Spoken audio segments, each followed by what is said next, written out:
Vande Mataram, my dear student. Today we have to start our new chapter. Chapter number 5, Coal and Petroleum. Part 1.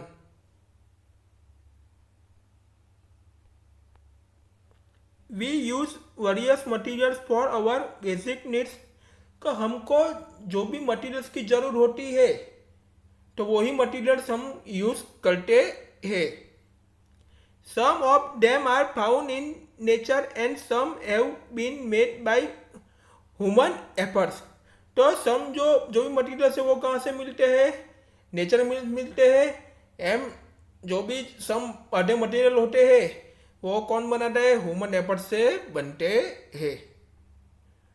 तो आप सब लोगों को पता ही होगा कि कौन से मटेरियल है वो नेचर है एंड कौन से मटेरियल है वो ह्यूमन लोगों ने बनाया है. Does this list include air, water, soil and minerals? Since all these are obtained from nature, तो क्या air, water, soil and mineral से तो वो सब कहाँ से ऑब्टेन होते हैं? नेचर में से. They are called natural resources. तो वो सब है तो किस में से ऑब्टेन होते हैं? नेचर में से. तो इसलिए उसको क्या कहते हैं? नेचुरल रिसोर्सेज कहते हैं. Can air, water and soil be exhausted by human activity? क्या एयर, वाटर एंड सॉइल वो ह्यूमन एक्टिविटी से एग्जॉस्टेड हो जाता है? You have already studied about water in class 7. Is water a limitless resources? तो class 7 में already हमने study किया ही है कि वाटर जो है वो लिमिटलेस रिसोर्सेज है. In the light of the availability of various resources in nature, natural resources can be broadly classified into 2 kinds. तो जो भी रिसोर्सेज है वो नेचर के अंदर एकदम लाइट में थ्रू अवेलेबिलिटी होती है, एकदम लाइट अवेलेबिलिटी होती है, क्या ज़्यादा नहीं होती. तो उसको नेचुरल रिसोर्सेज को 2 काइंड्स में क्लासीफाई किया है. फर्स्ट देखते हैं inexhaustible natural resources. These resources are present in unlimited quantity in nature and are not likely to be exhausted by human activities. Example are sunlight and air. तो ये जो भी रिसोर्सेज होते हैं तो वो नेचर के अंदर उसकी क्वांटिटी कैसी होती है? अनलिमिटेड होती है. एंड ये जो रिसोर्सेज है उसको ह्यूमन एक्टिविटी से वो एक्सॉस्टेड नहीं होते. इसको क्या कहते हैं? इनएग्जॉस्टिबल नेचुरल रिसोर्सेज कहते हैं. उसके एग्जाम्पल क्या है? Sunlight and air. आणि अटूट इनएग्जॉस्टिबल रिसोर्सेज आणि अटूट प्राकृतिक संसाधन उसको कहते हैं. सेकंड देखते हैं एग्जॉस्टिबल नेचुरल रिसोर्सेज. ये संपूर्ण प्राकृतिक संसाधन इसको कहते हैं. The amount of this resources in nature is limited. तो ये जो रिसोर्सेज है उसमें नेचर में उसका अमाउंट कैसा होता है? लिमिटेड होता है. तो उसको इसलिए क्या कहते हैं? एक्सॉस्टिबल रिसोर्सेज कहते हैं. They can be exhausted by human activities. तो ह्यूमन एक्टिविटीज वो एक्सॉस्टेड कर पाते हैं. Example of this resources are forest, wildlife, minerals, oil, petroleum, natural gas etcetera. तो ये जो रिसोर्सेज के वो सब एग्जॉस्टिबल नेचुरल रिसोर्सेज एग्जाम्पल है. फॉरेस्ट है, वाइल्ड लाइफ है, मिनरल्स है, ऑयल है, पेट्रोलियम है, नेचुरल गैस है. तो हमने इन एग्जॉस्टिबल नेचुरल रिसोर्सेज इन एग्जॉस्टिबल नेचुरल रिसोर्सेज हमने देख लिया. Assume that the eatables in the container represent the total availability of the exhaustible natural resources like oil, petroleum और नेचुरल गैस. तो आपने कंटेनर लेना, कंटेनर के अंदर इटेरेबल लेना है, कुछ भी चीज़ें लेनी है आपको उसके बाद टोटल अवेलेबिलिटी और एग्जॉस्टेबल नेचुरल रिसोर्सेज। तो एग्जॉस्टेबल नेचुरल रिसोर्सेज कौन से होते हैं टोटल अवेलेबिलिटी में? तो कॉयल, पेट्रोलियम और नेचुरल गैसेस। ईच ग्रुप में have a different consumption pattern. तो जो भी ईच ग्रुप होते हैं उसकी कंजप्शन पैटर्न क्या होती है? डिफरेंट होती है, यानी अलग अलग होती है। Are the earlier generation of any group too greedy, it may that the earlier generation in some groups were concerned about the coming generation are left something for them। तो यहाँ पर क्या बातें कर रही है कि जो भी जनरेशन की बातें हो रही है, तो हमारा जो जनरेशन है, तो हमारे बाद का जो जनरेशन आएगा तो उसके लिए हम कुछ लेप कर सकेंगे, उसके लिए हम कुछ बचा पाएंगे। In this chapter we will learn about some exhaustible natural resources like coal, petroleum and natural gases। तो इस चैप्टर में हमको क्या लर्न करना है? जो एग्जॉस्टिबल नेचुरल रिसोर्सेज लर्न करना है, किसके बारे में? कॉयल, पेट्रोलियम, नेचुरल गैसेस के बारे में हम देखेंगे।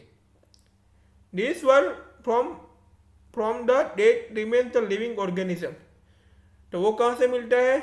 जो भी लिविंग ऑर्गेनिज्म होते हैं, जो उसका डेट होते हैं, तो वहाँ से वो मिलता है। So this are all known as fossil fuels. इसलिए उसको क्या कहते हैं?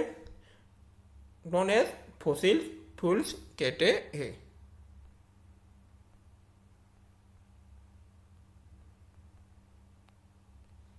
New topic, coal. You may have seen coal or heard about in figure number 5.1।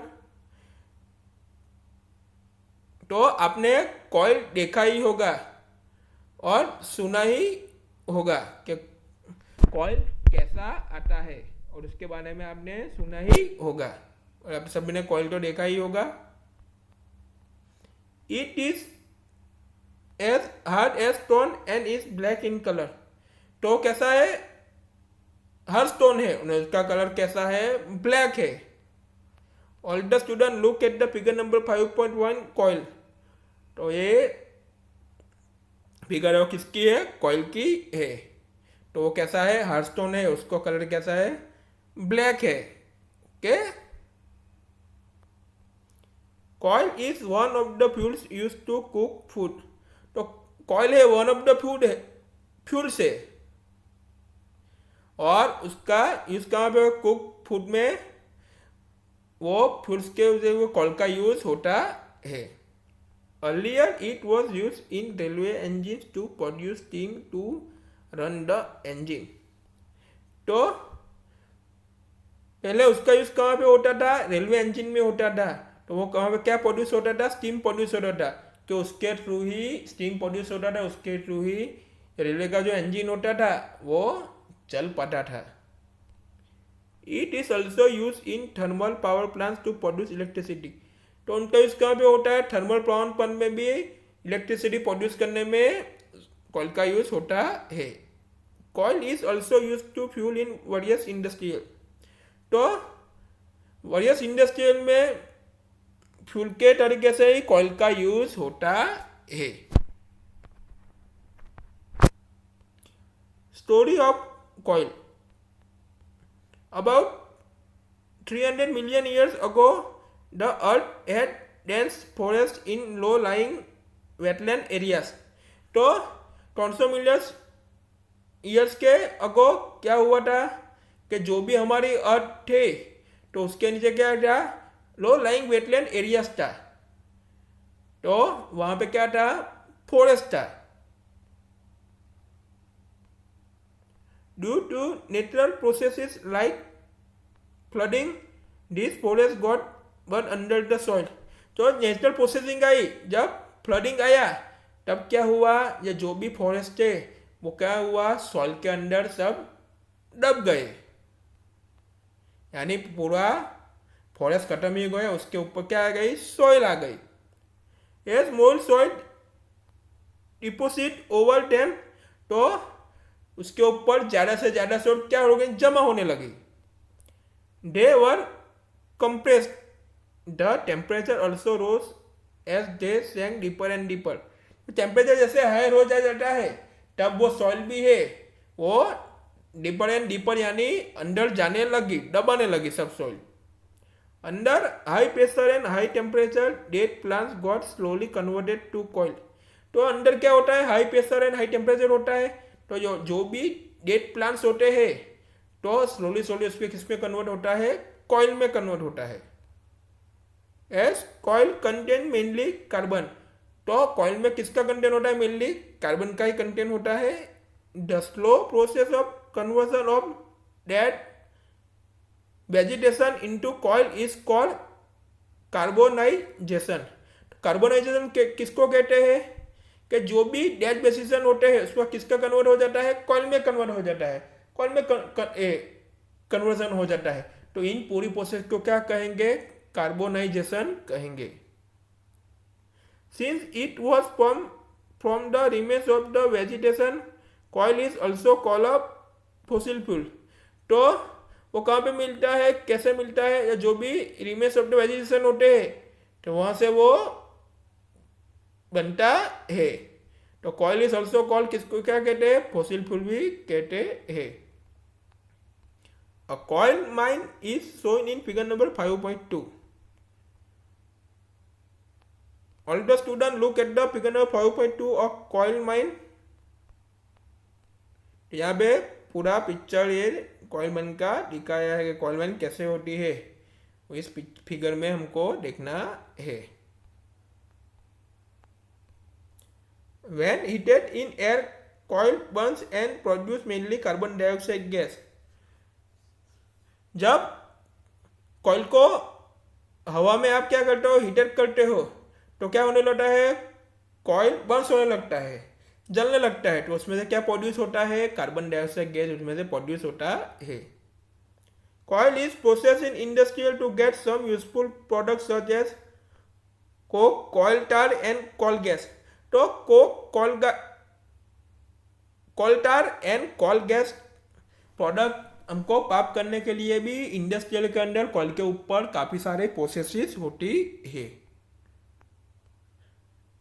New topic, coke. It is a tough, porous and black substance. तो कैसा है, tough है, porous and black substance है. It is an almost pure form carbon. तो वो almost को किसका pure form है, कार्बन का. Coke is use in the manufacture of steel and in the extraction of many metals. तो coke का use कहाँ पे होता है, स्टील का मैन्युफैक्चरिंग करते हैं उसमें कोक का यूज होता है. इन the extraction of many metals, तो मेटल का जो एक्सट्रैक्शन होता है उसमें भी कोक का यूज होता है. Coal tar. It is black thick liquid, figure number 5.3, which an unpleasant smell. तो वो कैसा है, ब्लैक है, थिक लिक्विड है, एंड उसका स्मेल कैसा है, अनप्लीजेंट है. All the student look at the figure number 5.3, coal tar. वो ब्लैक है, थिक लिक्विड है, और उसका स्मेल कैसा है, अनप्लीजेंट है. तो ये कोल टार की फिगर है. Okay. It is a mixture of about 200 substance. यानी 200 सब्सटेंस में उसको कैसा है, उसका सबका मिक्सचर है. यानी 200 सब्सटेंस उसका मिक्सचर हो रहा है. कितने सारे मिक्सचर हुए उसमें. Products obtain from coal tar are use as starting materials for manufacturing various substance used in everyday life and in industry. तो हमको जो भी प्रोडक्ट है वो ऑब्टेन होता है कोल टार के थ्रू. तो कोल टार का यूज कहाँ पे होता है, स्टार्टिंग मटेरियल्स, मैन्युफैक्चरिंग और वेरियस सब्सटेंस. तो डेली एवरी लाइफ में हम जो भी मटेरियल्स, जो भी सब्सटेंस हम यूज कर रहे हैं उस सबका मैन्युफैक्चर में कोल टार का यूज होता ही है, एंड इंडस्ट्रियल में उसका यूज होता है. Like synthetic dyes, drugs, explosive, perfumes, plastics, paints, photographic materials, roofing materials, etc. तो synthetic dies, drugs, explosive, perfume, plastics, paints, photographic materials and roofing materials में भी उसका यूज होता है। Naphthalene balls used to repel moth and the other insects are also obtained from coulter. तो repel moth and insect से हमको बचने के लिए क्या यूज होता है? नेप्थेलिन बॉल्स होता है, उसमें से वो कहाँ से ऑब्टेन होता है? कॉल्टर में से भी मिलता है। अब आता है coal gas. Coal gas is obtained during the processing of coal to get coke. तो coal gas हमको कहाँ से मिलता है? कि coal to get coke की प्रोसेस होती है तो हमको क्या मिलता है? coal gas मिलता है। It is used as fuel in many industrial situated near the coal processing plant. जहाँ पे near the coal processing plant होता है सब इंडस्ट्रियल में वो फुल के हिसाब से उसका यूज होता है। New topic, petroleum. You know that petrol is used as a fuel in light automobiles such as motorcycle, scooter and cars. तो पेट्रोल का यूज सब में होता है, फ्यूल के हिसाब से सब में होता ही है, ऑटोमोबाइल में सब में होता ही है। तो पेट्रोल के बिना तो कोई भी मोटरसाइकिल वो चल नहीं पाएगी। मोटरसाइकिल, स्कूटर एंड कार में भी पेट्रोल का यूज होता है। Heavy motor vehicles like trucks and tractor run on diesel. तो जो भी हैवी मोटर्स है, व्हीकल है, तो कौन से व्हीकल्स है? Truck and tractor. तो उसमें किसका यूज होता है? डीजल का। तो वो ही डीजल डालते हैं तभी वो रन होता है, तो अभी वो चल पाते हैं। Petrol and diesel are obtain from a natural resources called petroleum. तो पेट्रोल एंड डीजल हमको कहाँ से ऑब्टेन होता है? नेचुरल रिसोर्सेज में से। तो इसको क्या कहते हैं? पेट्रोलियम कहते हैं। The word petroleum is derive from petra यानी रॉक एंड ओलियम यानी oil as it is mined from between the rocks under earth, so in figure number 5.4। तो ये पेट्रोलियम वर्ड कहाँ से आया? पेट्रा यानी रॉक, ओलियम यानी ऑयल, वहां से आया। अब rocks under earth shown in figure number 5.4 में हमको देखना है। Do you know how petroleum is from? तो आपको पता है कि पेट्रोलियम कैसे बनता है? Petroleum was from organism living in the sea. तो सी के अंदर जो भी लिविंग ऑर्गेनिज्म होते हैं तो वहां से क्या बनता है? पेट्रोलियम बनता है, वहां से हमको मिलता है। As this organism died their bodies settled at the bottom of the sea. तो जब ऑर्गेनिज्म का मर जाते हैं, डाइड हो जाते हैं, तब उसकी बॉडीज होती है वो सी के बॉटम में यानी एकदम नीचे के भाग में वहाँ सेटल हो जाती है, यानी नीचे के भाग में सब बैठ जाती है सबकी bodies. And got cover with the layer of sand and clay. तो उसके ऊपर किसका कवर हो जाए? सैंड एंड क्ले का कवर लेयर उसके ऊपर बन जाता है। Over millions of the year absence of air, high temperature and high pressure transform the dead organism into the petroleum and natural gas. तो over the million years ago तो absence in air, तो high pressure and high temperature से क्या हुआ? Transformed dead organism into the dead organism किसमें हुआ? Petroleum natural gas में। All the students look at the figure number 5.4 petroleum and natural gas deposits. तो यहाँ पे फिगर में क्या है? ये जो है तो ये क्या होती है? रिसर्वियर रॉक। ये जो पूरे रिसर्वियर रॉक्स होते हैं, तो यहाँ पे जो पूरा पार्ट होता है इधर तक का वो क्या होता है? गैस होता है। तो यहाँ जो होता है ऑयल होता है, ऐसे होता है, तो ये वाटर होता है। और ये जो है वो क्या है?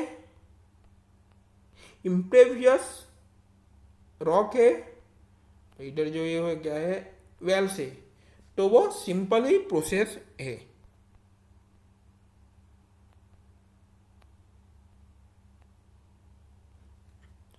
Look at the figure number 5.4. It shows the deposit of petroleum natural gases. तो फिगर नंबर 5.4 में हमने देख लिया कि पेट्रोलियम नेचुरल गैसेस के उसके ऊपर कैसे जमा होता है। You see that the layer containing petroleum, oil and gas is about that of the water. तो आपने देखा कि पेट्रोलियम, ऑयल एंड गैस का जो भी लेयर होता है वो वाटर से क्या होता है, अबव होता है। Why is it so? Recall that oil and gas are lighter than water. तो ऑयल एंड गैस लाइटर है वाटर से, and do not mix with it, तो उसके साथ वो मिक्स नहीं होता।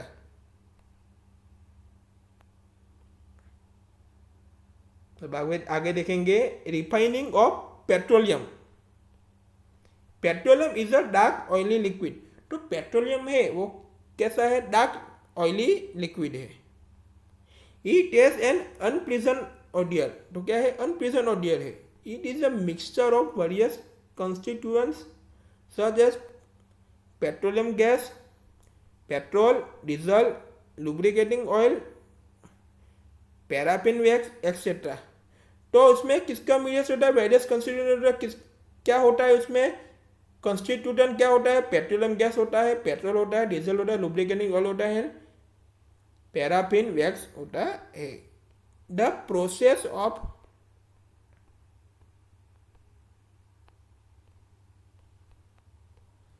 Separating the various constitution and fraction of petroleum is known as refining. तो रिफाइनिंग किसको कहते हैं कि उस पेट्रोलियम के जो भी कंस्टिट्यूशन होते हैं, फ्रैक्शन होते हैं, तो उनसे क्या करते हैं, सेपरेट करते हैं। तो इस प्रोसेस को क्या कहते हैं, रिफाइनिंग कहते हैं। It is carry out in the petroleum refinery, को कहते हैं carry out the petroleum refinery. तो आप सभी ने पेट्रोलियम रिफाइनरी तो देखी ही होगी। All the student look at the figure number 5.5 of petroleum refinery. तो आप इस पिक्चर में देख सकते हो कि पेट्रोलियम रिफाइनरी कैसी आती है। तो आप काफ़ी जगह पेट्रोलियम रिफाइनरी आपने इस जगह देखी ही होगी, काफ़ी सारी है हमारे इंडिया में पेट्रोलियम रिफाइनरी। हमारे गुजरात में भी काफ़ी सारी पेट्रोलियम रिफाइनरी है।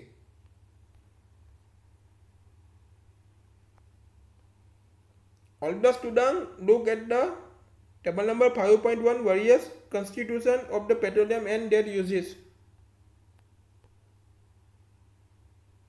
Constituents of the petroleum uses हमें देखना है। First, petroleum gas in liquid form यानी एलपीजी, कहाँ पे होता है, fuel for home and industry. Second, petrol, motor fuel, aviation fuel, solvent dry cleaning में उसका यूज होता है। Third, kerosene, fuel for stoves, lamps and for jet aircraft में उसका यूज होता है।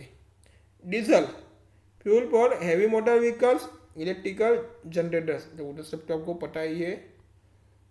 फिफ्थ, लुब्रिकेटिंग ऑयल, कहाँ यूज होता है, लुब्रिकेशन में। पैराफिन वैक्स, तो ऑइंटमेंट्स, कैंडल्स, वैसलाइन में उसका यूज होता है। 7, बिटुमेन, तो उसका यूज कहाँ से, पेंट, रोड सरफेसिंग में का यूज होता है। ओके, तो various constituent and petroleum gas usage figure number table number 5.1 में हमने देख लिया। इसके बाद new topic, natural gas. Natural gas is a very important fossil fuel because it is easy to transport through pipes. तो natural gas है वो very fossil fuel है बिकॉज क्योंकि easy transport to the pipe, तो उसका transport pipe के through easy होता है। Natural gas is store under high pressure as compress natural gas. तो नेचुरल गैस को कैसे स्टोर करते हैं? Under the high pressure as the compressed natural gas. CNG is use for power generation. तो CNG का use कहाँ पे होता है? पावर जनरेशन में सीएनजी का यूज होता है। It is now being use as a fuel from transport vehicle because it is less polluting. तो सीएनजी का यूज काफ़ी सब क्या होता है? ट्रांसपोर्ट व्हीकल में काफ़ी सारा यूज होता है सीएनजी का, क्योंकि उसका पॉल्यूटिंग क्या है? लेस है, कम है। It is the cleaner fuel, तो वो क्लीनर फ्यूल है। The great advantage of CNG is that it can be use directly from burning in homes and the factories where it can be supplied through pipes. तो उसका CNG का great advantage क्या है? तो उसको हम directly Holmes पे और फैक्ट्रीज में उसको हम डायरेक्टली बर्निंग कर सकते हैं, एंड वो किसके थ्रू सप्लाइड होता है? पाइप्स के थ्रू ही सप्लाई होता है। Such a network of pipeline exist in Vadodara, Gujarat, यानी some parts of Delhi and other places. तो पाइपलाइन का नेटवर्क कहाँ पे है? एग्जिट हम वडोदरा में है, सम पार्ट दिल्ली में है, अदर प्लेसेस में नेटवर्क पाइपलाइन का नेटवर्क है।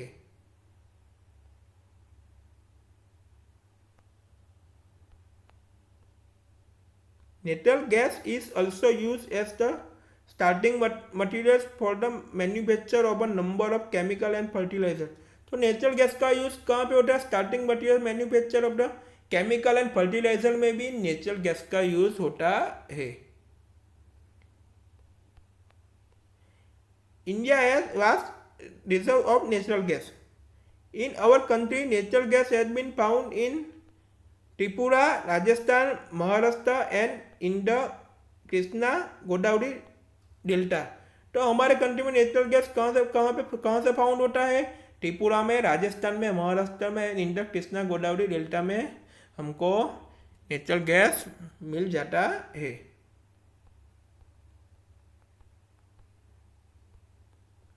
We will meet in next video.